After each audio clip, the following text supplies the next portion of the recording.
Welcome back and thank you for staying with us. This is Good Morning Kenya. My name is Vivian Degwa, and now we get into Women at the Forefront, which is a segment that we just get to highlight women who are doing something commendable, women who are doing something for their communities and so on. And today I have with me Prophet Ruth Boyce, and she is the CEO Last Call Ministries.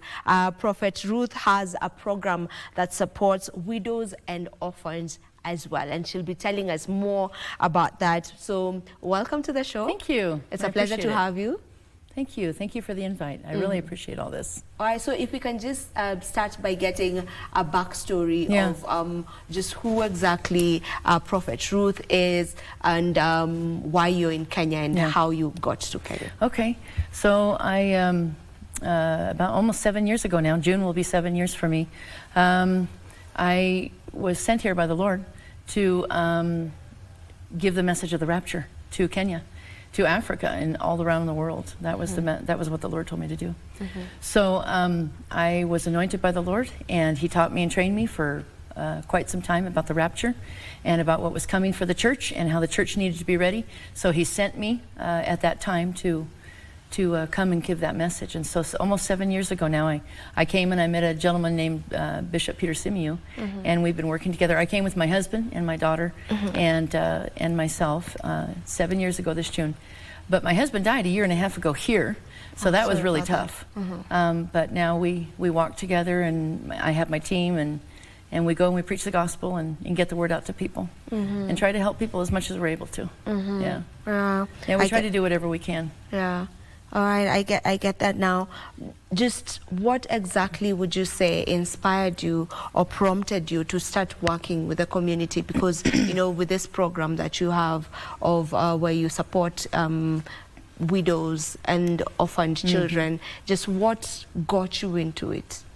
Wow, I think that anybody with the love of Jesus, when you see something like that, it breaks your heart, because there's everybody. I live in the village of Nyangali, and it's there in Bungoma County, and there's just an incredible need of people in the village, and every time you see them, it breaks your heart. And when you have that compassion for people, it's not good to ignore that compassion. It hardens your heart and puts you in a place where that you're not in a good standing with the Lord. So I help them because my heart desires to help them, and I love them. I see the children, and you see them without so much, and the people come begging, and they need help with food and help with their babies and help with clothing, and there's just so much that they need on a daily basis. So my ministry is small, and I don't have a lot of money. I don't even have a job. I just have some small retirement, and so I get what I can, and I help where I'm able. But we're able to make quite a bit of difference with quite a few people. So tell me about this initiative. Like, who, you know, how exactly did it start? You've told us, you know, the backstory on what inspired you, you know, what prompted you to get to do that. But just who exactly, you know, do you work with? Do you work with the people around, the widows around, the orphaned children around?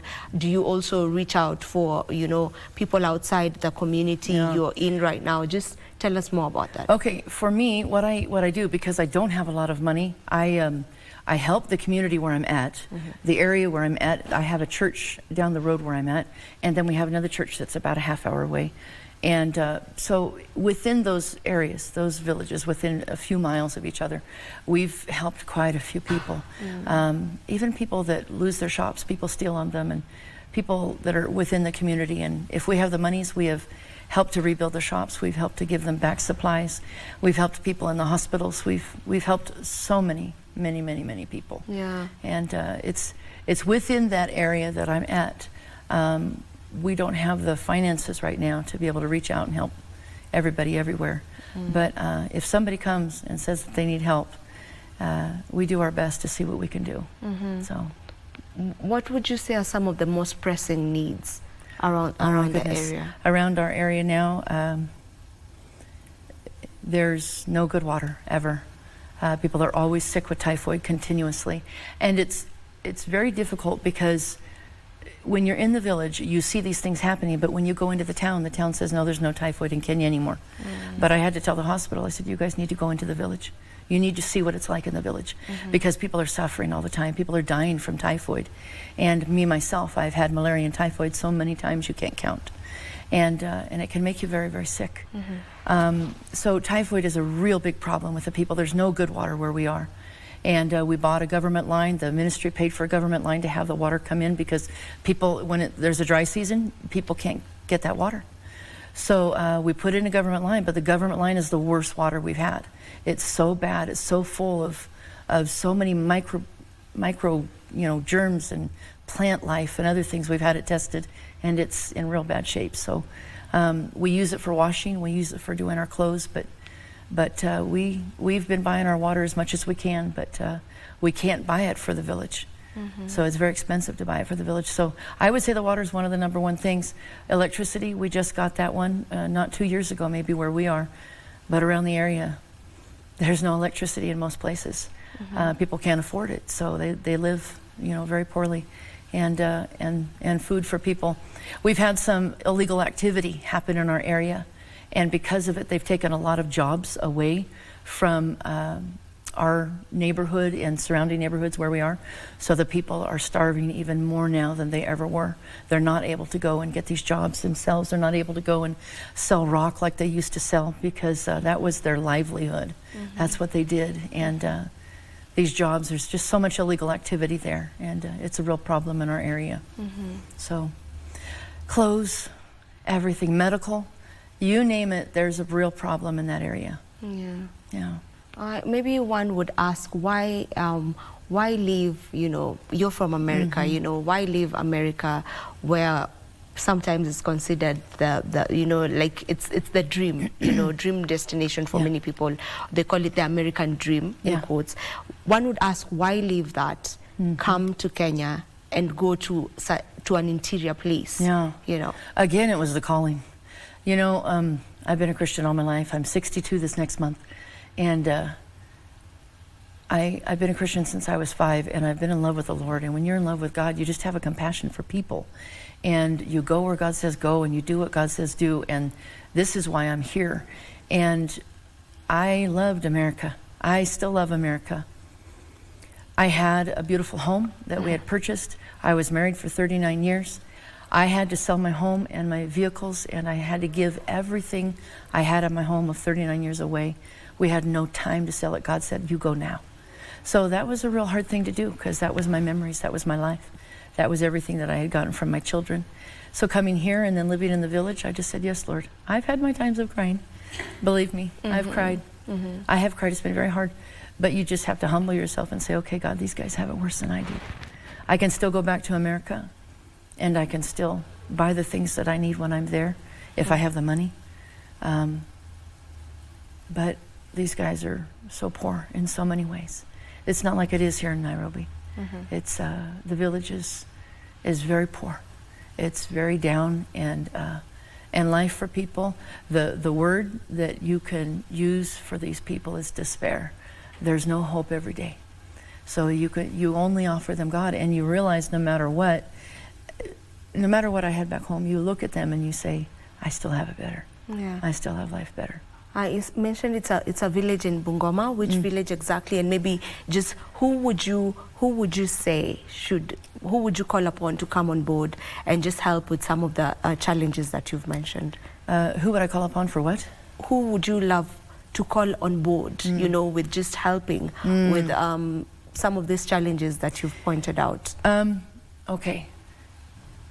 We live in a village called Nyangali. Nyangali. Yeah. Okay. It's near, if anybody knows, that's outside of Bungoma, but it's near Mayanja, Kibuke, and near Maluki. So Maluki's on one side, Kibuke's on the other side, and we're in between. And as far as help, if we ever had donations to our ministry from people of even clothing or shoes or medical expenses, or if we had services where they could come out and give clean water to our village, if someone could if they could dig a well, oh my goodness, these things would make a huge impact for so many people. And people have put in wells there, but not deep. And so the water's really bad. And so we need to get a well. I've looked into it before, but the expense of it, when you don't have a job, the expense of it is just too much. So even Bibles, there's so many people that can't even read. There's so many people that haven't been taught. I was going to open up a class for reading, but the people are embarrassed to come because they don't want to admit they can't read. So the place where we're from is just needing a lot. They really need a lot. And even the children, we have children that we're putting into schools. Schools are extremely expensive here. You get them out, you get them through the first few years of school, and now they get graduated. The government moves them on to, some of the higher schools, and it's expensive. And our ministry has been trying to take care of 40 children, and this for many years now, and it's very, very difficult. It's a lot of money, and in America, the way it works is that you've got the government that pulls the monies out of your check, and those monies go to the schools. But here, you're, as a parent or provider, you have to pay all of those school fees, and the schools will tell you how much you have to pay, but then they always add and add and add and add and add, and you can't ever fight with them. They just want it, or they send the children home. So every need out there. Every need. If we could get some services out there. The illegal activity that's going on out there is very bad. We have some people that came in illegally and started a rock quarry, and they came from Uganda, and they're a Chinese group, and they brought they're using a whole bunch of Kenyans, and they're destroying our land, and it's right next door to our homes. It's not in a huge area. It's within a half a mile of my house and right next door to many other people's homes, and they blast. And they are destroying all of our homes, and homes are falling down, and the rocks come down on cars and vehicles on the road, and we just have a small little road. They're not supposed to be there, but we have a lot of issues with people that are trying to get some help for this situation, and there is nobody that will come to our rescue because the way things are here in Kenya. And you know what I'm talking about. Okay, well, since I can't really confirm, since I haven't been there and I can't confirm, so let me not dwell much on that, because I haven't been there and gotten to confirm some of the things that you've mentioned. But I hope that whoever can come on board, to just try and help with all of that will do what is needed to be done. Maybe just what's the most rewarding aspects about doing what you do? Well, there's two sides. One, giving the gospel is the most rewarding, but helping people, even when you give and you give and you give till you have nothing left, you still know that person's going to eat tonight, or that they're going to get that help at the doctor, and that is probably the most rewarding for me. It's so difficult to even come up sometimes with 50 shillings or 300 shillings to help somebody, but once you come up with it and you're able to help them, or I'm able to borrow from somebody, or whatever I need to do, it is most rewarding to know that they're in the hospital, they're getting the help that they need, and that they're going to be okay. So I just love that for what we do. That gives you satisfaction. Oh, very much, very much. I love that. How would you say, or the best way to go about building trust? Because for doing what you do, you really need to build trust, and build relationships with the people that you work with as well. So how do you go about that? Kenyans as a whole, they have a very difficult time with trust. So that's something that you really have to work on, because Kenyans will say something, but they won't necessarily follow through with it. So that's kind of how. Oh wow! You can't generalize though. You can't generalize. It's kind of the way it is when you're working with people. They'll say that they're coming and they don't come, or they say that they'll take part or whatever, and they don't come, and they don't take part. So you have to be the one to work with them and to follow through and to give and to support. And when you say that you're going to come, you come. And when you say that you're going to take part, you take part. Because you're trying to show them that this is how you want things to operate and to work in your ministry the best you can. I'm a very straightforward person, and I just don't lie. I just say it like it is, and I get the job done the best that I can. And when I'm out there doing that, then people learn to trust that. So that's kind of what I do. Is there a moment that you can share with us that made you particularly proud of just what you do? Are there moments that you can share with us that just made you feel, okay, yeah, I'm proud of where I am right now. I'm proud of what I do. Wow, that's tough. There's a lot of things that I'm very happy with, but it's been very hard for me here in Kenya. I almost lost my daughter, and the Lord saved her, but it was very, very tough to get her out of the hospital. I lost my husband, and I've been through more bad things than you can possibly imagine. But as far as that is concerned, sharing the gospel with everybody.